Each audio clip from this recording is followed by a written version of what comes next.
to introduce Chef Richard Ingraham. Thank you. He is a chef. He's very lucky because he can cook for the rich and famous. And he makes beautiful, beautiful dinners to very special ones. So we are very lucky to have him here today for us to cook, and he's going to cook a very light dessert since this is the month to watch out for your house. Okay, so here is Mr. Chef Richard Ingraham. Okay. Thank you. He's going to tell you more about his cooking and his life. Thank you. All right, thank you. Thank you.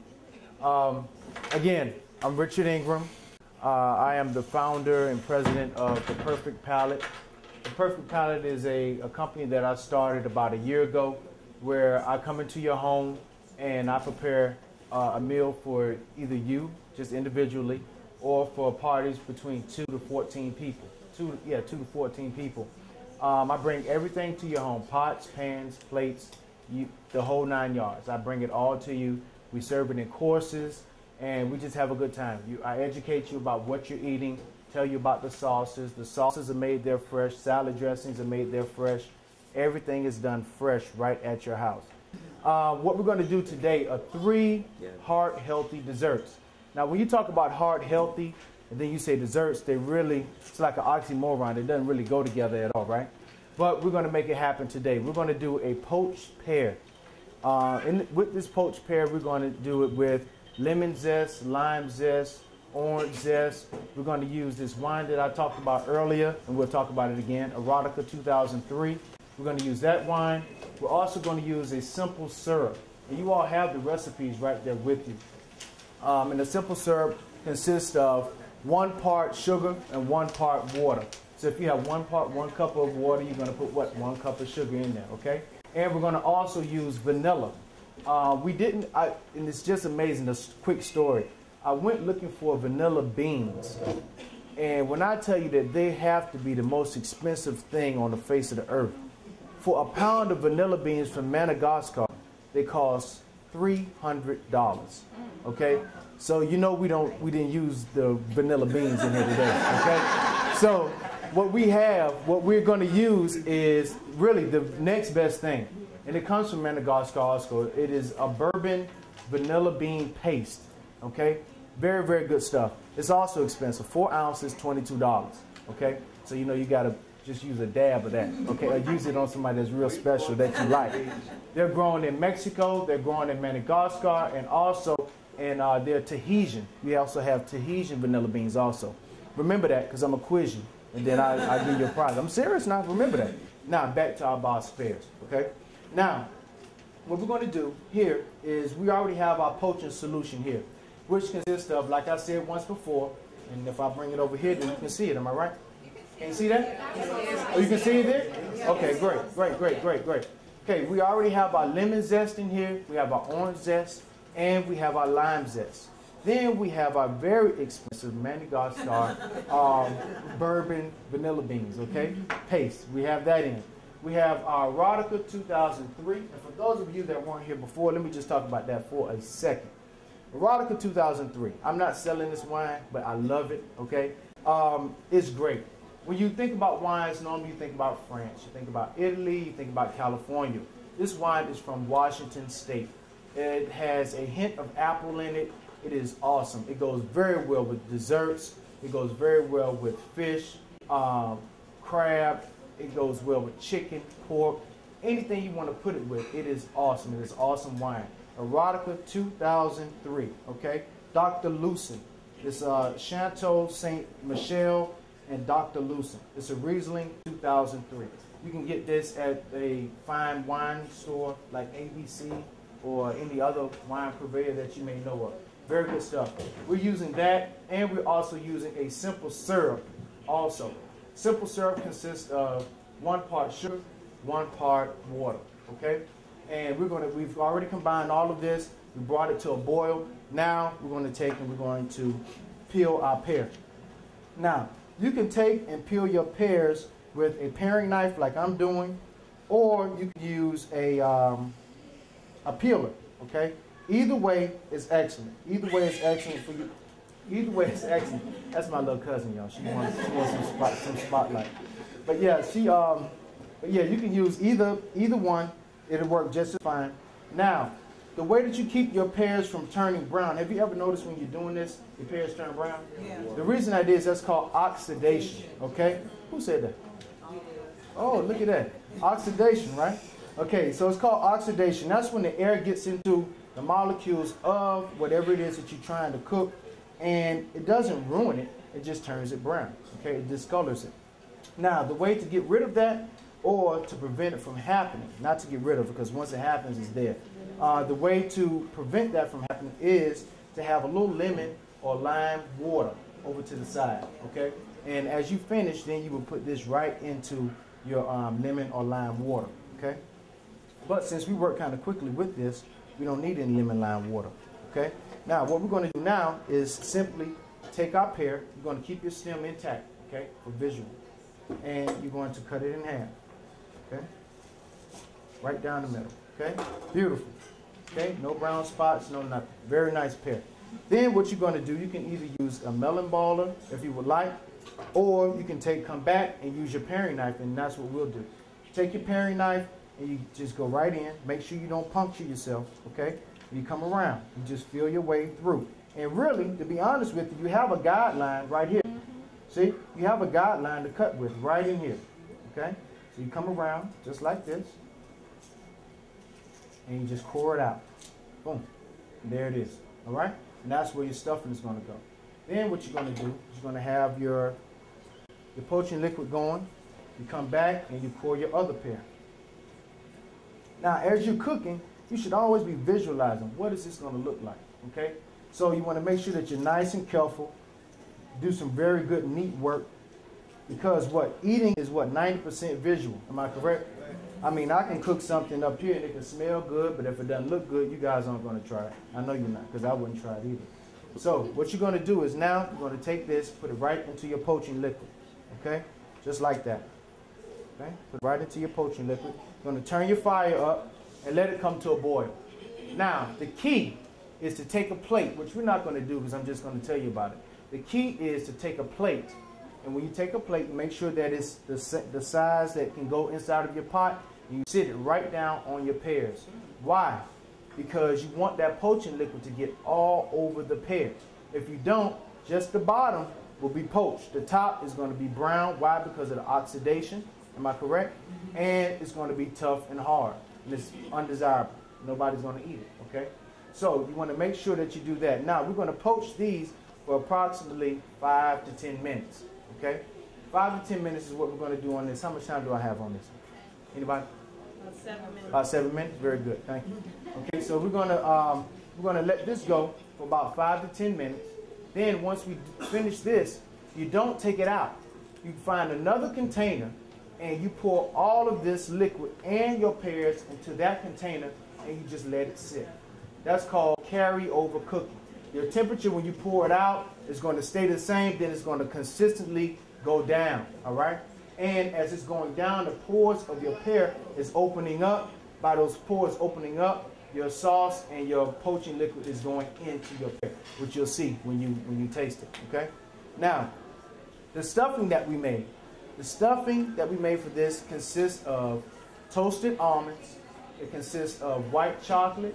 It consists of fat-free cream cheese. Now, you can use the fat kind, but, you know, we're trying to do something real good for your heart today. So, fat-free cream cheese and a teaspoon of your Bailey's Irish cream. The first time I worked at this French pastry restaurant, I had to make orange cheesecakes. And I made the recipe, and I was just so proud because the chef had given me this recipe. He said, Ingram, make this recipe. So I said, okay, I'll make it. I went to make the recipe, and I just thought it came out great, you know. I mixed it all up, and I put it all in the oven and went to bake it. And when it came out, nothing happened. They were just sitting there. So I said, oh, my goodness, what's going on? What's going on? So I showed it to the chef just to show you how good this guy was. I said, Chef David, they're not coming out good at all. He said, well, let me take a look at them. He went over, looked at them. He said, well, name the ingredients that you put in. I said, oh, okay, I put the cream, I put the egg yolks, I put the orange zest, I put this, I put that. I said, oh, man, I forgot to put the cream cheese in. I did not put the cream cheese in there, and this was a high volume pastry shop that we were working at. And only thing he did, which was very gracious, because you know us chefs were very temperamental, and he could have fired me, either made me pay for it. He said, okay, let me show you how much money you cost us. I cost that restaurant about $2,000 in cheesecakes. And he did not take it out of my pay. He just said, well, you know what? You're going to be the best cheesecake maker of all times, because you will never forget. And that was about 10 years ago that happened. So foundation, foundation, foundation. Again, that is the key to a perfect, perfect, perfect recipe. And here's a perfect sabayon right there. Okay? Very nice. Very nice. Okay, very nice. I'm a culinary arts instructor also. I teach down in Homestead. I teach the homeless. I teach ESE students, which are students with behavioral disorders, and I also teach Job Corps students also, okay? So the funny thing is, and the reason I went into that is because it goes along with the sauce. I made this strawberry sauce 2 days ago with my students in class. I was so excited that I had gone and gotten some of this very good vanilla bean paste from Madagascar, okay? So excited about that, and I wanted to show the kids. So we made our sauce, and I said, well, you take your strawberries and you peel them, and I'm telling you in a roundabout way how to make the sauce. So we take the pears and the strawberries, and we peel the hull off of them, and then we take them and puree them. And we add a little sugar, and we just cook them down, okay? And you know, we strain it out, add just a little bit of cornstarch with water, just a little bit, cornstarch and cold water. That's called a slurry, okay? You mix that together, and you put it in. You never add hot water, because hot water activates the starches, okay? It makes them thicker. So you always want to use cold water and then add it in, okay? Some of our mothers use that in the gravies and things like that, okay, back in the day. Nevertheless, so I made my sauce. I was so proud of it. And went in yesterday, and I said, hey, you guys, come on and taste this sauce. There's some good stuff Mr. Ingram made. So they taste my little sauce, and they said it was horrible. And it didn't hurt my feelings, but I was like, oh my goodness, I got a show tomorrow. This is the sauce that I'm gonna make. I haven't gone and bought any more strawberries. What am I gonna do? To myself, but to my students, I was cool and calm and collected. So two of my girls, and I wish they were here so they could take a bow for it, they said, Mr. Ingram, you have some pears left over. And I said, okay, well, what you gonna do? Because I've always taught them, nothing is ever ruined. You can always fix something, okay? If that cake goes flat, then just cut it in half and put some strawberries and put the other half on top and some whipped cream, and they'll never know the difference, okay? So I always tell them nothing is ever ruined, and do not waste food, okay? So what they did is they took some pears that we use for our poached pears. They took the pears and they blended them up. Blended them up, and they went and used some of our wonderful vanilla bean paste and put that in, and just a little bit of sugar. And they cooked it down, and then they strained it out, and they took and mixed it in with my messed up strawberry sauce. And they said, well, now we want you to come and taste this. And I said, well, I don't want to taste nothing, because I'm the teacher and blah, blah, blah. You know, I'm giving them a hard time. And they gave me this, and it is awesome. It was great. It was great. And I'm about to start crying, because I mean, it just, you know, to teach and to really have somebody to really appreciate what you do and to follow your instructions is very touching. So this is my kid's sauce. So you guys got to try this stuff if you don't try anything else. So we have our pear and strawberry sauce. We have here some chocolate sauce that we made this morning, okay? Chocolate sauce, which was made with some sugar. It was made with cocoa powder, and just a little bit of, what is that? Some Karo syrup, okay? It's made with Karo syrup also. So we have this. Then we have, to finish everything off, a little bit of our poaching liquid from our poached pears, okay? Which shows you that nothing goes to waste. Thank you, Chef. Okay, we're going to put our pear here, just like so. Then what we're going to do, take our piping bag. You can also buy your piping bags at any little hobby stores, Michael's or something like that, okay? Now, what we're going to do, you hold your pear, and we're going to go right into that crevice with our filling, and we're going to come out just a little bit, just like that. Let people get a good taste of what you did, okay? Then, what you're going to do is you're going to take your other piece, you're going to come across, just like this, and use it as glue. See? See how it's staying up? Okay? Just like that. All right? So you're going to use it like glue. And see, that's why I said leave that stem. Look at that. You got some height, right? Okay? That's exactly what you want. Then what we're going to do, would you please let me have that little bowl right there? Okay? Now, what you're going to do next is you're going to use some of my kids' strawberry sauce. Okay? And you're going to come right over, just like that. Okay? Like raindrops. Okay? Like raindrops. Now, what we're going to do is take a strawberry. Move this over. We're going to take a strawberry.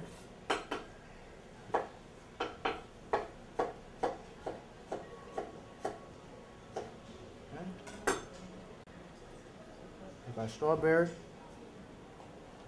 and just a little bit of our poaching liquid to that. Mix it together. And put our strawberries right around. Just like that. Okay? Now, with this, you have a lot of color, which looks beautiful. Okay? Then you have the flavor of your cream cheese, which is nice and succulent and creamy. Okay? Then you have your almonds that are in there that still give it that crunch, and they're toasted, so you're going to have that little sweet and that little sour going on. Okay? Again, flavors and what? Textures. Okay? Flavors and textures. All right? What we'll do is we'll take this piece here. Okay? We'll break it. Okay? Because we want something to stand up and out, right? We want something like avant-garde to come out of there. So we'll take that, stick him right in there. Watch the whole thing fall apart because I'm trying to get fancy. Right? Just like that. Okay? Boom.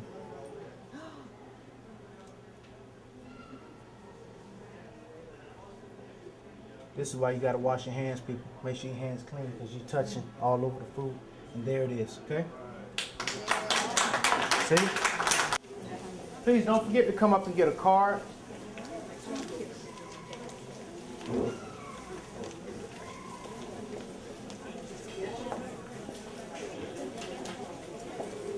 So much for coming out. I really appreciate it.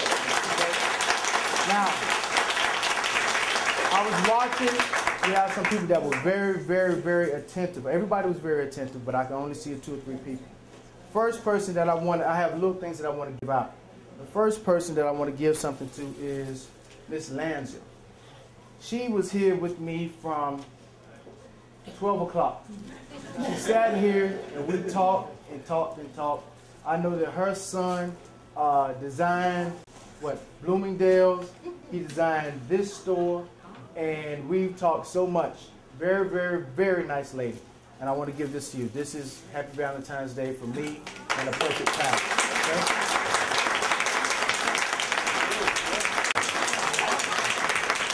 Here you go. Thank you. Okay.